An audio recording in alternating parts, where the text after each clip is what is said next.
Hey friends, welcome back to our channel and welcome if you are new. I'm Angie and I am so excited about today's video. I have started a new series that I am calling the Handmade Christmas Series, and this is part 1. Today we're going to be using natural elements and creating a dried fruit wreath from oranges and apples that you can hang anywhere in your home for the Christmas holidays, and you can also use it all the way through the winter season. It's a pretty easy wreath to make. I'm going to be sharing all the tips and tricks with you, and it's just going to be a fun video. So without further ado, let's get started. Our dried fruit wreath has a combination of dried apples and dried oranges. So I'm starting out the process by drying some apples. Now this is the first time that I've ever dried apples, and they turn out beautiful, and the process is pretty easy. It took me about 2 hours to dry 4 apples, so I just did this on a day that I was sure I was going to be home all day so that I could watch the oven and make sure that everything was going as planned. You can also dry your fruit in a dehydrator if you prefer to do it that way. I think that it does take a little bit longer to do that process, but this tutorial will be for how to dry fruit in the oven. The apples that I'm using were a little bit soft and nobody was interested in eating them, so these were perfect for my dried fruit wreath and they turned out great. Also keep in mind that you want to keep your slices about 1/4 of an inch thick. Now this took some practice for me and some of them I messed up, but I ended up drying them anyway, and when you put them on your wreath, you really can't tell that you kind of messed up when you cut them. So be sure to keep those pieces for your wreath and it'll work out fine. I did end up slicing up 4 apples for this wreath, but I had some pieces left over that I will use for other projects. This next step is completely optional, but if I were to dry apples again, I would leave this step out completely.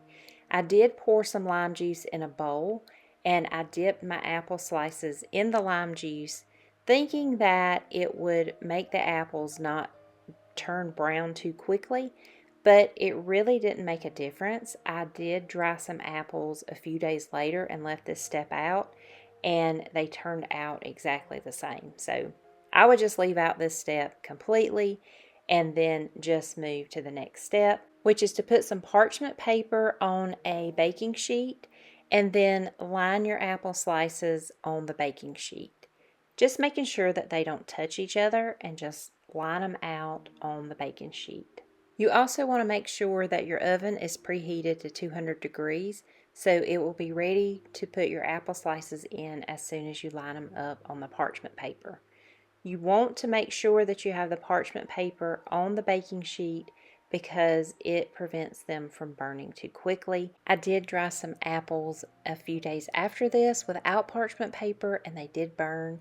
So the parchment paper does help a lot with this. And we are also going to do a step as soon as we get them in the oven to ensure that they don't burn and you will have beautiful dried apple slices. Another tip I have for you is to go ahead and put all of your apples on your baking sheet, so as many baking sheets as can fit in your oven, and do it that way because it will be a lot quicker. When I dried the apples a few days later, I did use multiple baking sheets in the oven because this process worked really well for me and the apples did not burn.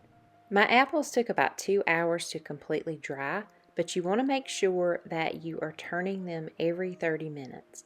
So what I did was I just set a timer on my oven for 30 minutes and then I would go and do different chores around the house and then come back and flip my apples. This way they dried evenly and they did not burn. After the drying process, this is what my apples look like. They are a little bit brown and the red around the rim of it is a beautiful dark red, and they are just lovely dried apples ready for my wreath. But before we do that, we need to dry some oranges.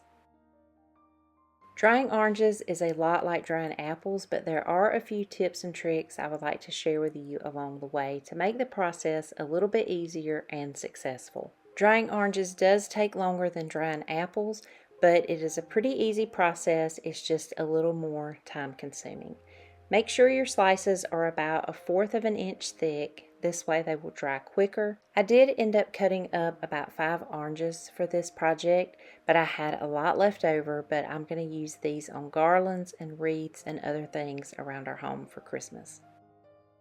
This step is very important to do if you want to have beautiful dried orange slices. Now you're going to put your orange slices on some cooling racks. I did end up putting some old dish towels under mine. You're going to lay them out on the cooling racks and you're going to leave them overnight. And this way it will absorb some of that liquid that's in the oranges and they will not take as long to dry. If you don't do this step, they're going to take forever in the oven to dry and you risk burning them.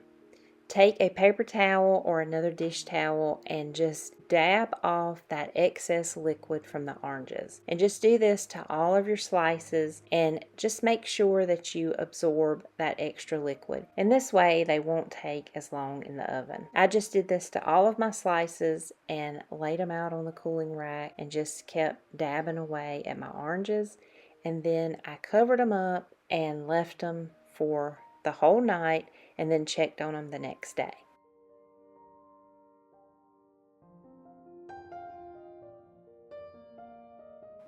Leaving your orange slices overnight covered with paper towels does absorb a lot of the liquid. Now they won't be completely dried out, but you will have a lot of the work done for you already.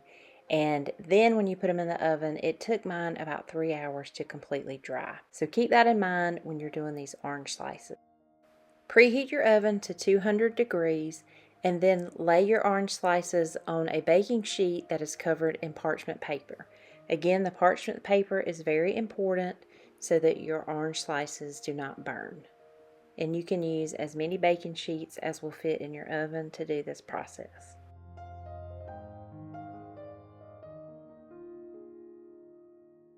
When you add your orange slices to the oven, set a timer for 30 minutes and go about your home doing other chores that you have to do.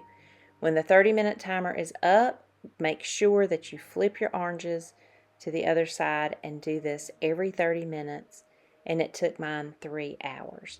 This way your oranges will dry out evenly and they will not burn. So don't forget this step because it's very important to have beautiful dried orange slices.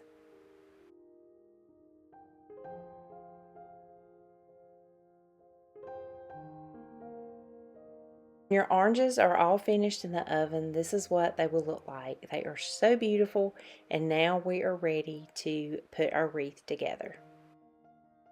Now for the fun part. We're going to put this wreath all together, and keep in mind that you can use any type of wire for this. I'm using stem wire. I'll link what I use down below, but you can use a coat hanger or floor wire or anything that you have laying around the house. To construct my wreath, I'm going to add 1 orange and 2 apple slices. So I will just complete that pattern all around the wire until I come to the end. You can do this any way you want to do it. You can also add cinnamon sticks or bay leaves or cranberries or anything else that you would like to add to your wreath. I'm keeping it simple with the orange slices and the apples.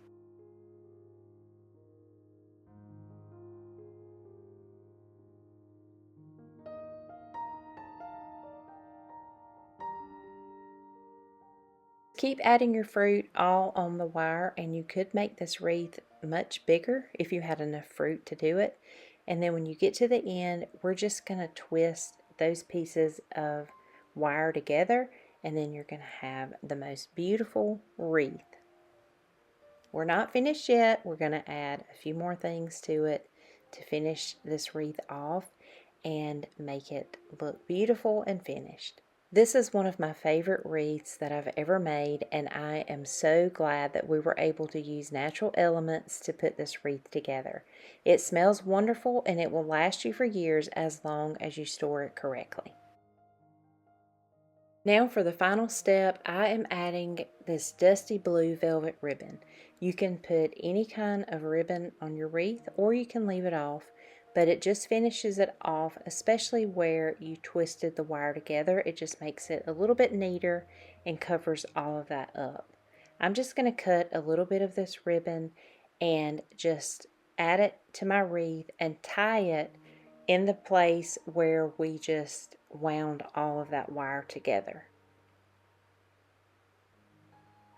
You could also just tie the bow and hot glue it onto that place where the wire comes together and just cover all of that up. I love this dusty blue with the orange and the bright red orange slices. I think that it is so beautiful, and I just love the contrast of the blue and the orange. And here it is, all finished. Please let me know if you're going to make this wreath and let me know how it turns out. It smells wonderful and it is so beautiful. I hope you enjoyed this. It was so much fun for me to make. I'm going to be making a lot more of these and just adding them into my Christmas decor. So be sure to look out for it when I share my Christmas decoration that I will do off camera and then share it with you later in December. So be on the lookout for that video. Well, friends, that about wraps up this video. I hope that you enjoyed the Handmade Christmas Series Part 1. If you did like this video, please give us a thumbs up. It helps out our channel so much.